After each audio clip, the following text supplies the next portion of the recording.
días. Parte 1 del Cotton básico. La parte 1 se titula Principios básicos, que en términos simples lo que se hace es como retomar casi todos los términos de físico-química. De hecho, he visto que varios libros que son de inorgánica siempre parten el primer capítulo con un análisis de físico-química.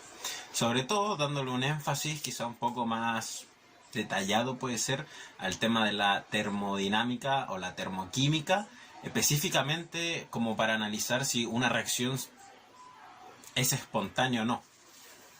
Y esto igual es entretenido, en parte, porque lo que vi durante todo el semestre en inorgánica era eso, o sea, si las reacciones se cumplen o no. Entonces, generalmente siempre vamos a usar, en este caso, unidades de medida relacionadas con energías.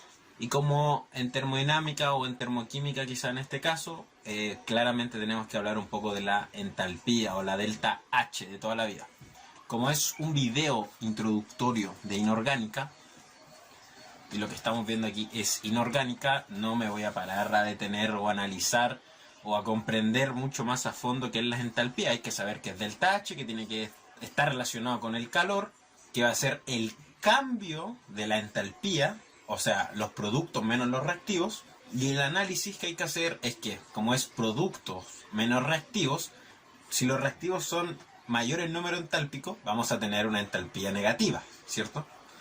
Al tener una entalpía negativa, vamos a liberar calor. Conceptualmente, esto tiene un trabajo bien interesante, pero como no es físico-química, no lo vamos a trabajar, o no es necesario trabajarlo. Pero en definitiva es porque si los reactivos ya están estables, en términos caloríficos, van a liberar ese calor que les sobra. En cambio, si no están estables y necesitan estabilizarse hacia los productos, uno tiene que agregarle calor para estabilizar. Entonces, la entalpía, cuando es positiva, o cuando es mayor a cero, va a necesitar calor, o que se le agregue energía para que ocurra la reacción en general. Vamos a estar hablando así. Cuando la entalpía es negativa, menor a cero, va a liberar calor. Si liberamos calor, vamos a tener una reacción exotérmica. Por lo tanto, si nosotros hacemos la reacción, calculamos la entalpía, etc., y nosotros hacemos la reacción y vemos que en el tubo de ensayo se está desprendiendo vapores y hay calor, es una reacción exotérmica con delta H negativo. Y para las reacciones que necesiten calor, necesiten energía, son reacciones endotérmicas. Eso más que nada como recordar, esto es de físico-química, así que nada más que eso.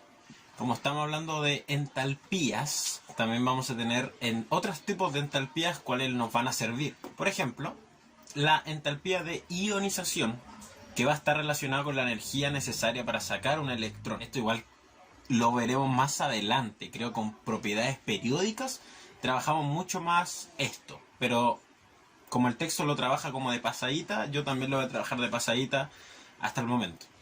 Otro tipo de entalpía va a ser la entalpía de unión electrónica,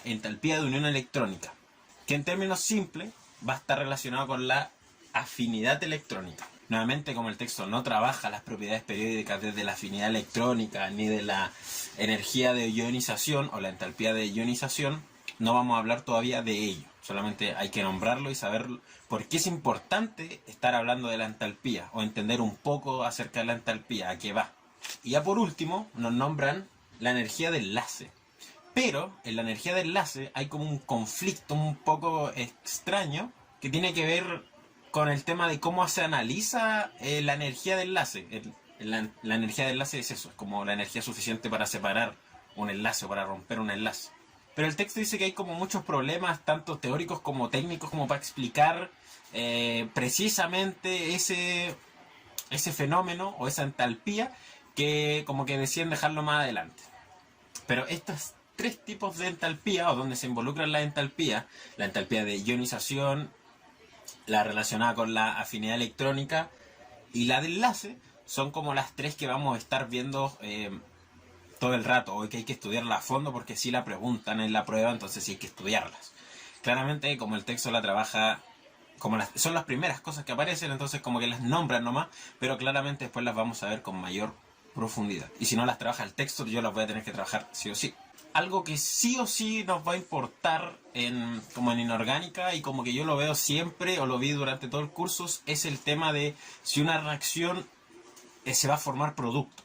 O sea, si yo mezclo dos cosas, si yo mezclo dos reactivos, esos reactivos van a generar un producto. Y ese producto va a ser total, etcétera. Entonces, eso es algo como que está siempre ahí.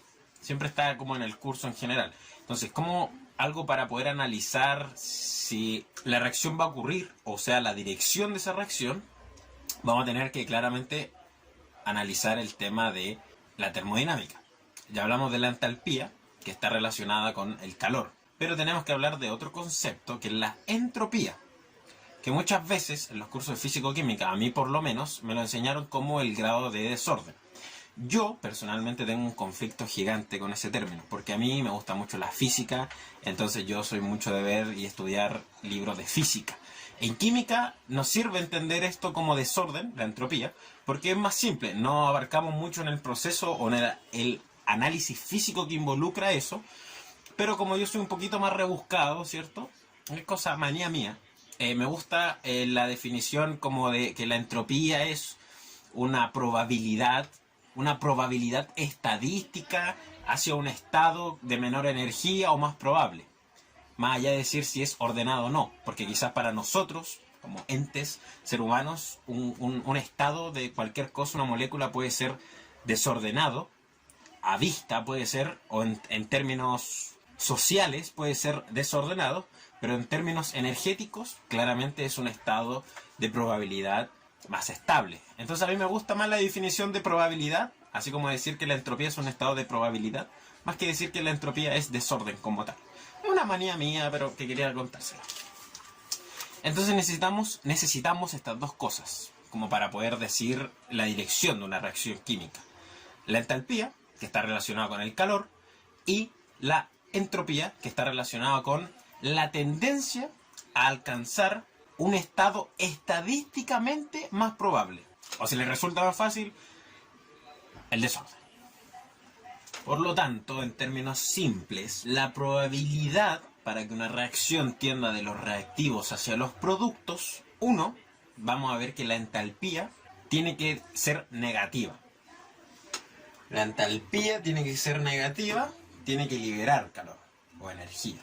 O, dos, que la entropía llegue a ser más positiva.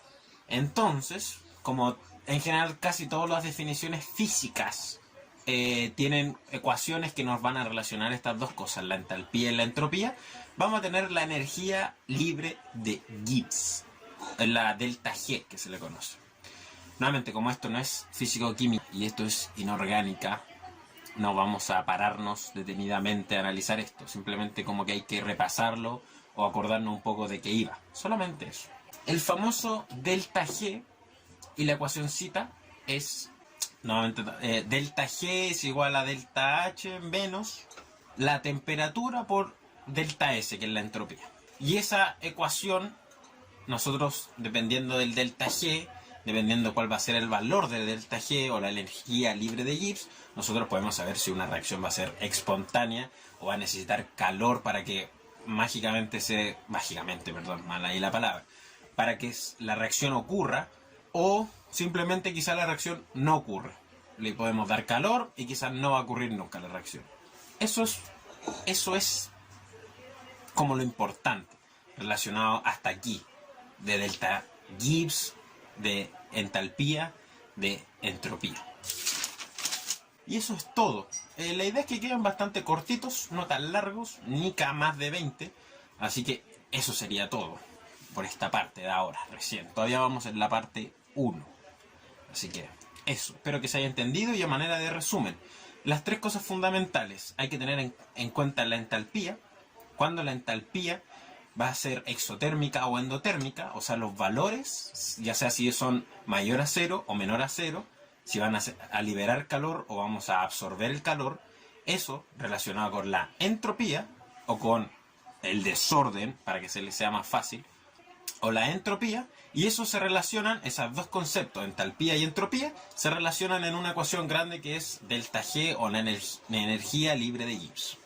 Eso sería como el resumen muy rápido, muy flash de todo. Nuevamente repito, estas cosas no las vamos a pulir mucho porque esto es de físico-química. Así que eso, cuando veamos físico-química, que vamos a ver en algún momento de mi vida, ahí sí las vamos a hablar claramente. Pero ahora estamos en inorgánica. Así que eso, chau chau.